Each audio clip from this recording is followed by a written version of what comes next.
Sani, lagi heboh sekali, lagi menjadi sorotan juga di media dan banyak sekali diperbincangkan terkait mengenai potongan tapera ini dengan asumsi perhitungan 2,5% dibebankan pegawai, 0,5% di perusahaan. Ini Anda melihatnya seperti apa, Pak Sani? Ya, sebetulnya keberatannya itu bukan masalah tidak mendukung atau tidak melihat adanya manfaat daripada iuran ini, namun lebih karena iuran itu dibayar secara double gitu ya, duplikasi gitu. Yang sebelumnya memang kita ketahui melalui iuran BPJS Ketenagakerjaan, di mana sekarang itu sudah terkumpul ya dananya kurang lebih sekitar 700T, dan bagian daripada 700T itu khususnya yang untuk jaminan hari tua itu ada 400 triliun, dan 30%-nya itu masuk yang dikatakan program manfaat layanan tambahan yang bisa dipakai untuk pembiayaan perumahan karyawan. Dan itu sudah berjalan, ya itu sudah berjalan. Dan sekarang tiba-tiba, ya sebetulnya bukan tiba-tiba, ada dasar undang-undangnya kita tahu, ada PP yang sebelumnya.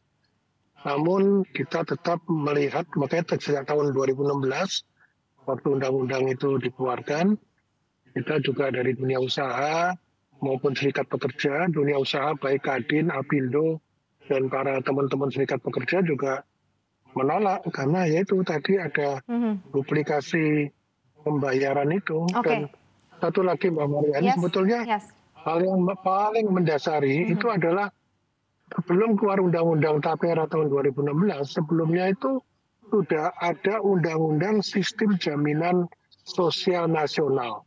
Nah, Undang-Undang Tapera ini terlepas gitu ya, jadi nggak connect gitu. Jadi di dalam Undang-Undang SJSN itu tidak tercover yang namanya Tapera itu. Tercovernya itu sebetulnya sudah di BPJS tadi yang Ketenagakerjaan itu. Jadi ini seperti lepas sendiri gitu. Oke, sebelumnya memang berarti sudah pernah duduk bersama dengan para pengusaha bahwa nanti ini akan menjadi salah satu beban dari para pengusaha juga begitu untuk potongan tapera ini, Pak Sani? Ya, duduk bersamanya ya sudah diputuskan tadi. Setelah itu baru kita menyampaikan masukan-masukan ya, termasuk ke Presiden, ke Kementerian Tenaga Kerja, ke PUPR, ya, termasuk juga ke DPR dan sebagainya. Jadi kalau di awalnya itu kita tidak diajak bicara, kalau diajak bicara pasti kita juga sudah punya dasar-dasar argumentasinya, udah sangat jelas tuh. Jadi tidak pernah diajak bicara, begitu ditetapkan baru diajak duduk bersama begitu ya. Tapi kalau dilihat dari level of urgency nih Pak Sani, Anda melihat seperti apa sebenarnya? Langkah apa sih sebenarnya alasan dibalik keputusan ini di tengah kondisi situasi ekonomi yang sebenarnya kita bisa katakan ini cukup berat saat ini? Justru itu, jadi dalam situasi yang cukup dan sangat berat ini, kemudian ada tambahan beban lagi, yang mana itu harus ditanggung baik oleh pekerja maupun oleh pemberi kerja.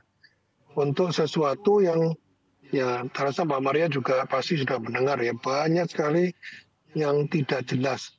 Ya bahkan Pak Menteri PUPR sendiri ditanya juga mungkin agak kesulitan ya. Jadi misalkan orang yang sudah punya rumah atau yang sedang mengiur melalui KPR gitu ya. Artinya kan dia sudah ada beban ya yang dia rencanakan sebelumnya.